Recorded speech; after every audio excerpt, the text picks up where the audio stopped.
नमस्कार, आप सबका स्वागत है एक बार फिर आज के इस लेटेस्ट वीडियो के साथ। और दोस्तों, राजस्थान एनएचएम 2020 में सीएचओ का जो एग्ज़ाम हुआ है उसके रिजल्ट को लेकर के बहुत ज़्यादा कन्फ्यूजन स्टूडेंट्स के बीच में चल रहा है कि कितनी मेरिट होगी, क्या रिजल्ट आएगा, कितने तक जाएगी, किसका सिलेक्शन होगा नहीं होगा। तो आज की इस वीडियो में दोस्तों मैं आपको एग्जैक्ट कट ऑफ बताऊंगा और आज का ये वीडियो आप पूरा देख लीजिए। इसके बाद आपको किसी और वीडियो को देखने की ज़रूरत नहीं पड़ेगी और एग्जैक्ट 100% एक एक पॉइंट को डिस्कस करते हुए एग्जैक्ट कट ऑफ, और मैं आपको बताऊंगा कि क्या ऐसी कट ऑफ रहेगी और क्यों इतनी रहेगी वो भी मैं आपको बताऊंगा। तो चलिए शुरू करते हैं आज की इस वीडियो को। सबसे पहले बात करें दोस्तों कि सीएचओ का जो पेपर है वो बहुत ज़्यादा हाई लेवल का नहीं था, इजी था, और इसी वजह से बहुत सारे स्टूडेंट्स खुश हो रहे थे कि यार पेपर बहुत इजी आया, मज़ा आ गया।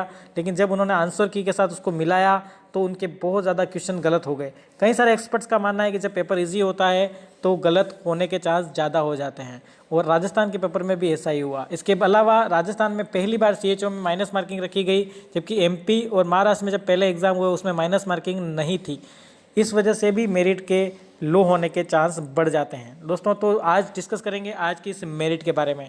सबसे पहले दोस्तों मैं आपको बता दूं, एक एवरेज लेकर के चलते हैं कि ज़्यादातर स्टूडेंट्स जो है 40% स्टूडेंट जो है उन्होंने 90 से लेकर के 100 क्वेश्चन पूरे टच कर लिए, जबकि 60% स्टूडेंट ऐसे हैं जिन्होंने 80 से लेकर के 90 क्वेश्चन टच किए। अगर आप इसका एवरेज भी पकड़ते हैं तो आप 90 क्वेश्चन हर बंदा टच करके आया है, लेकिन जब उसने आंसर की मिलाई तो कई सारे क्वेश्चन ऐसे थे इस पेपर के अंदर जिसके प्रायोरिटी बेस पर आंसर थे। एक आंसर का जवाब, 2 से ज़्यादा ऑप्शन उसका जवाब थे, सही थे, लेकिन एनएचएम ने उसको क्या माना उस हिसाब से डिस्कस हुआ कि प्रायोरिटी किसको अपन देंगे, वो चीज़ होगी। जैसे आप 5 साल से कम बच्चे जिसकी डेथ हो जाती है, निमोनिया वर्ल्ड वाइड है और इंडिया में उसका कारण हम लोग डायरिया मानते हैं, तो बहुत सारे स्टूडेंट ने डायरिया कर दिया, लेकिन एनएचएम ने उसको निमोनिया माना। और एक टम्बाकू वाला क्वेश्चन था जिसमें प्री मेच्योर लो बर्थ दोनों उसकी कॉम्प्लिकेशंस हो सकते हैं, लेकिन एनएचएम ने उसको लो बर्थ वेट माना। कई सारे क्वेश्चन लोगों के गलत हुए। तो 10-90 क्वेश्चन जो करके आए बंदे, उसमें से 10 क्वेश्चन गलत होने का चांस लगभग मोटा मोटा सबके बनता है। तो ये जो क्वेश्चन सही होने की संख्या है 80 है, और एक क्वेश्चन के लिए 4 नंबर दे रहा था एनएचएम, तो 320 मार्क्स उस बंदे के आते हैं जिसने अच्छे से पेपर किया। उसमें से 10 क्वेश्चन उसके गलत थे तो 10 मार्क्स उसके कट जाएंगे, तो 310 मार्क्स उसके बचेंगे। अब 310 मार्क्स जो बचते हैं उसको अगर आप 4 से डिवाइड कर लेंगे तो ये जो परसेंटेज बनते हैं 77.5% आपके बनते हैं। यानी कि ये जो मेरिट है 77.5 पर आपके क्लोज होने के चांस बढ़ते हैं।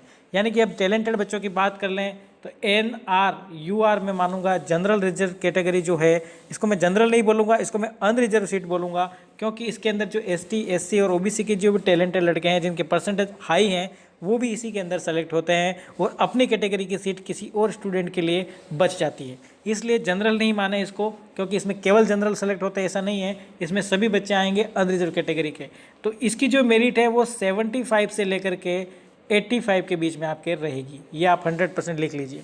कितना भी अच्छा पेपर करके आया हो बंदा, उसके 85 से ऊपर परसेंटेज होंगे ऐसा बहुत रेयर किसी का हो तो पता नहीं, लेकिन 85 से वो उसके नहीं होंगे, क्योंकि अगर वो 95 क्वेश्चन भी सही करके आ जाता है तो भी उसकी मेरिट जो है वो 85-86 ही बैठ रही है।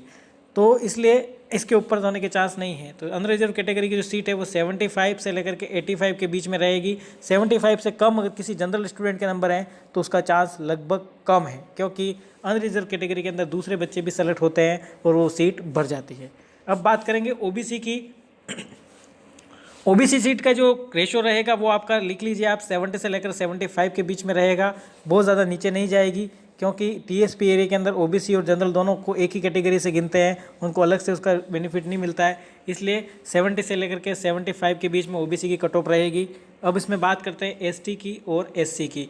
एसटी और एससी में कोई ज़्यादा डिफरेंस रहने वाला नहीं है दोस्तों, क्योंकि ये जो पेपर है इसका जो मोटा मोटा जो परसेंटेज बनने का जो क्राइटेरिया रहेगा वो फिर वो किसी भी कैटेगरी के हो, 65 से कम परसेंटेज आने वाले बच्चे तो बहुत कम होंगे, और अगर होंगे तो फिर वो उम्मीद भी नहीं करते कि उनका होगा, और उनका वैसे भी होगा ही नहीं, किसी भी कैटेगरी में हो भले वो नहीं होगा।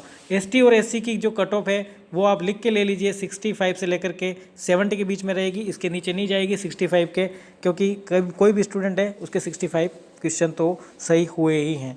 अब बात करते हैं कुछ स्पेशल कैटेगरी है एमबीसी और ईडब्ल्यूएस वाले और एमबीसी वाले उम्मीद करके बैठे हैं कि उनका कितना होगा क्या होगा। तो एमबीसी वाली जो मेरिट है वो आपकी 60 से लेकर के 65 के बीच में रहेगी, और ईडब्ल्यूएस की मेरिट जो है वो आपकी 68 से लेकर के 74 के बीच में रहेगी।